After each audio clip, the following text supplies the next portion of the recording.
आज उपवासासाठी एक झटपट बनणारा पोटभरीचा पदार्थ बनवू. त्यासाठी मध्यम आकाराचे 2 बटाटे उकडून त्याचे साल काढून घेतले. उकडलेले बटाटे जाड किस्तीने किसून घेतले. हा बटाट्याचा किस साधारणपणे 1 वाटी भरला आहे. त्यामध्ये आता 1 वाटी साबुदाण्याचं पीठ घालायचे. आता हे साबुदाण्याचं पीठ घरीच बनवलेलं आहे. हे पीठ बनवण्यासाठी 1 वाटी साबुदाणा कढईमध्ये घेतला आणि मध्यम गॅसवर 2 ते 3 मिनिटांसाठी परतून घेतला. साबुदाणा पूर्णपणे थंड करून घेतला आणि मग त्याचं मिक्सरमधून बारीक पीठ बनवून घेतलं आणि चाळणीने 2 वेळा चाळून घेतलं. बटाट्याच्या किसामध्ये हे साबुदाण्याचं पीठ घातलं. त्याबरोबरच यामध्ये 4 हिरवी मिरची आणि 1 चमचा जिरं यांची बारीक पेस्ट करून घातली आणि आता यामध्ये चवीनुसार मीठ घातलं. आता हे मिश्रण छान मळून घ्यायचे. गरज लागली तर थोडंसं पाणी घेऊन याचा छान मऊ असा गोळा बनवून घ्यायचा आहे.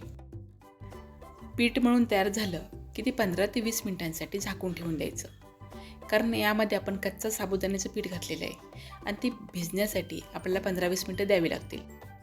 आता पीठ तयार होतं आहे तेवढ्या वेळेत आपण दह्याची चटणी बनवून घेऊ. उपवासाला चालणारी दह्याची चटणी बनवण्यासाठी इथे मी 2 चमचे घट्ट ताजं दही घेतलं आहे. दही छान फेटून त्यामधल्या गुठळ्या मोडून घेतल्या. तर यामध्ये आपण मगाशी पिठामध्ये जे मिरची आणि जिऱ्याची पेस्ट बनवली होती त्यामधलीच अर्धा चमचा पेस्ट घातली. चवीनुसार मीठ आणि छोटा पाव चमचा साखर घातली. त्याबरोबरच 2 चमचे शेंगदाण्याचा कूट घातला. आता हे सगळं छान मिसळून एकत्र करून घेतलं.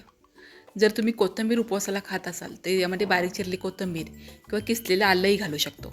ही चटणी अजून थोडी स्पेशल बनवायची असेल तर यामध्ये तुपाची फोडणी द्यायची. इथे मी 1 चमचा तूप गरम करून घेतलं आणि त्यामध्ये अर्धा चमचा जिरं घातलं आणि तुपाची फोडणी या चटणीमध्ये घातली. आता ही खमंग फोडणी दिलेली चटपटीत उपवासाची चटणी तयार आहे. पीठ भिजायला ठेवून 20 मिनिटं झाली आहेत. आता ते पीठ पहिल्यापेक्षा खूप घट्ट झालं आहे, कारण साबुदाणा चांगला भिजल्यामुळं पीठ जास्त घट्ट झालं आहे. आता पुन्हा थोडंसं पाण्याचा हात लावून हे पीठ छान मऊ असं मळून घेतलं. आता पिठाचा एक छोटासा गोळा घेतला आणि तो पळपोटवर घेऊन चांगला हाताने दाबून मळून घेतला.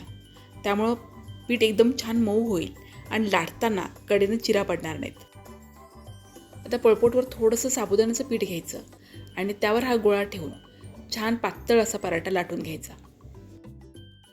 पीठ छान मऊ मळलेलं असेल तर हा पराठा लाटताना अजिबात फाटत नाही किंवा पळपोटला चिकटतही नाही. अगदी छान लाटला जातो. पराठा लाटून तयार झाला आहे. आता तो भाजून घेऊ. आता चांगला तापलेल्या तव्यावर हा पराठा मी टाकून घेतला. पराठा थोडा खालच्या बाजूने शेकला की त्याला तूप लावून घेतलं आणि तो उलटून घेतला. आता दुसऱ्या बाजूने तूप लावून घेतलं. आता गॅस मध्यम ठेवून दोन्ही बाजूनी पराठा खरपूस असा भाजून घ्यायचा. मी इथे मध्यम आकाराचे 2 बटाटे आणि 1 वाटी साबुदाण्याचं पीठ घेतलं होतं. त्यामध्ये हे मध्यम आकाराचे 5 पराठे तयार झाले आहेत. हे पराठे मऊ लुसलुशीत तयार होतात आणि थंड झाल्यानंतरही ते तेवढेच मऊ राहतात.